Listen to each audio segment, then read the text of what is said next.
वाले समय में आपको भी अगर कष्ट परेशानी से नहीं गुजरना है, अपने जीवन को बहुत साधारण तरीके और कोई भी कष्ट परेशानी ना हो, इस तरीके से अपने अगर जीवन को आपको व्यतीत करना है, तो यह थोड़ी देर का प्रोग्राम, क्योंकि ज्योतिष एक ऐसी विद्या है जो हमें आगे की होने वाली घटनाओं के बारे में रूबरू करा देती है।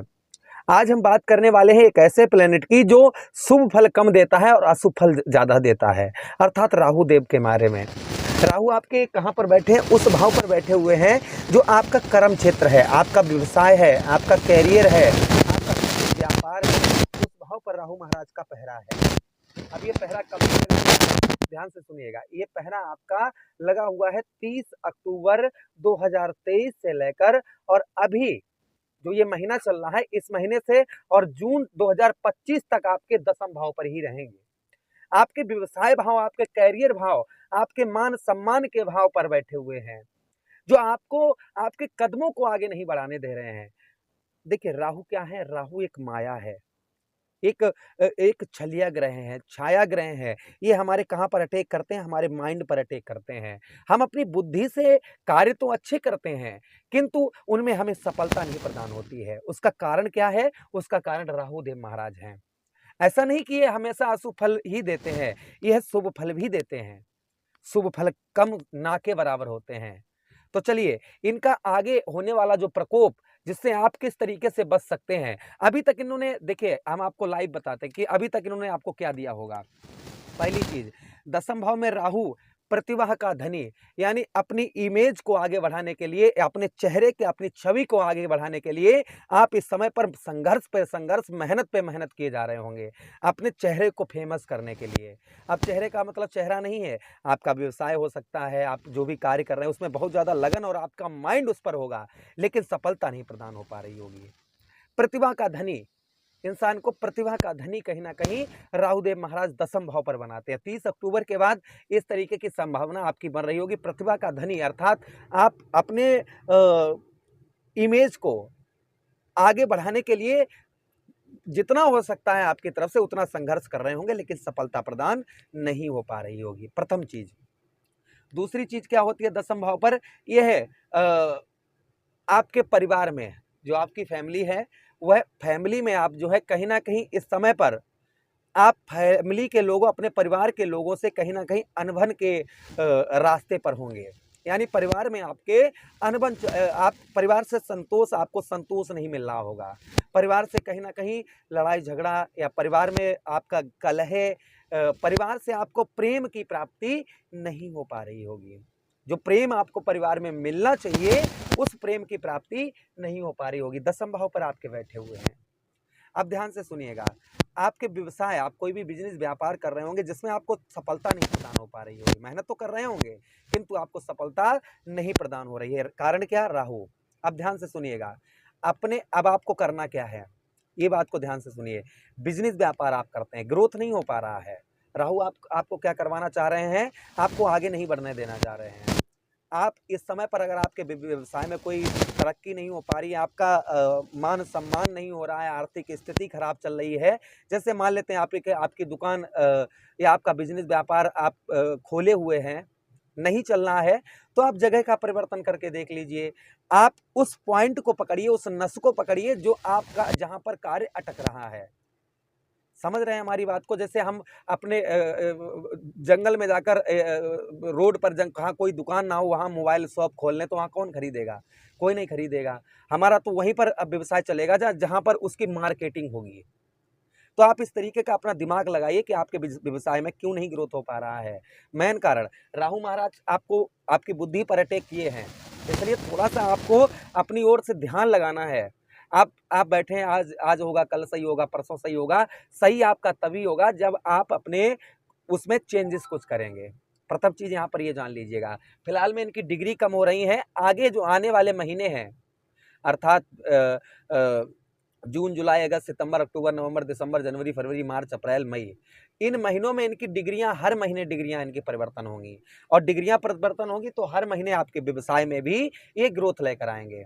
आपके व्यवसाय में, आपके जो व्यवसाय आप किसी प्रकार का करते हैं, उसमें आपके तरक्की देखने को मिलेगी। प्रथम चीज, आपके दसम भाव पर बैठे हैं, तो जो लोग राजनीतिक क्षेत्र से जुड़े हुए हैं, उनको भी उनको बहुत अच्छी सफलता प्रदान होगी।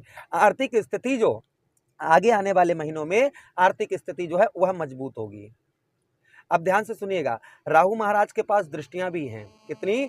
पंचम दृष्टि, सप्तम दृष्टि और नवम दृष्टि, जो आपके अलग अलग भाव पर डालना है। चलिए अब हम समझने का प्रयास करते हैं कौन कौन से भाव पर राहु महाराज की दृष्टियां पड़ रही हैं।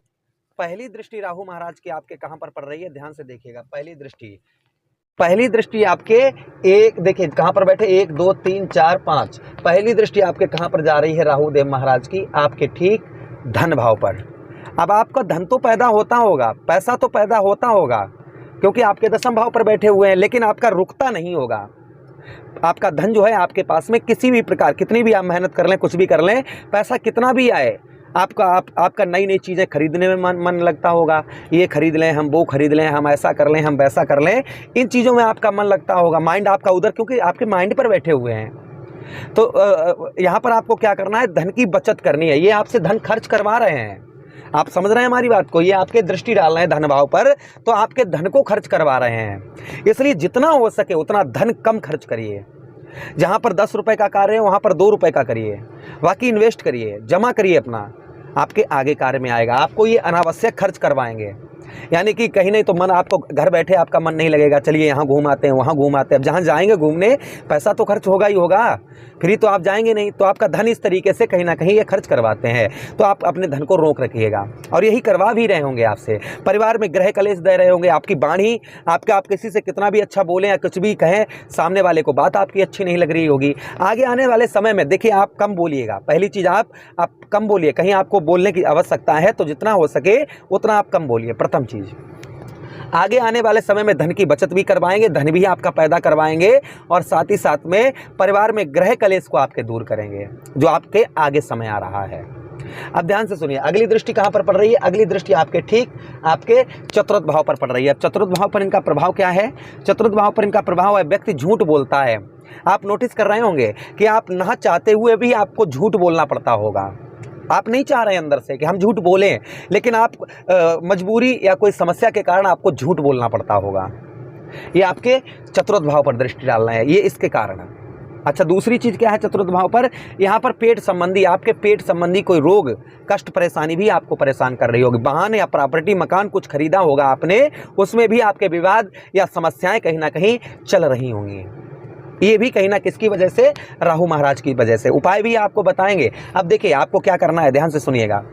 आगे आने वाले समय में कोई भी विवादित प्रॉपर्टी नहीं खरीदनी, या घर खरीदना चाह रहे हैं जिसमें कोई विवाद है छोटा मोटा और आपको लगता है मैं सुलझा लूँगा, ऐसा नहीं करना है आपको। कोई भी किसमें भी आपका अगर कोई कहीं कोई भी मतलब अंधा सौदा नहीं करना है आपको। अच्छी जगह एडमिशन के लिए आपको जल्दी, अगर आप स्टूडेंट हैं, विद्यार्थी हैं, तो आप जल्दी से जल्दी अच्छी जगह एडमिशन आपको तभी प्राप्त होगा जब स्ट्रगल, मेहनत आप करेंगे।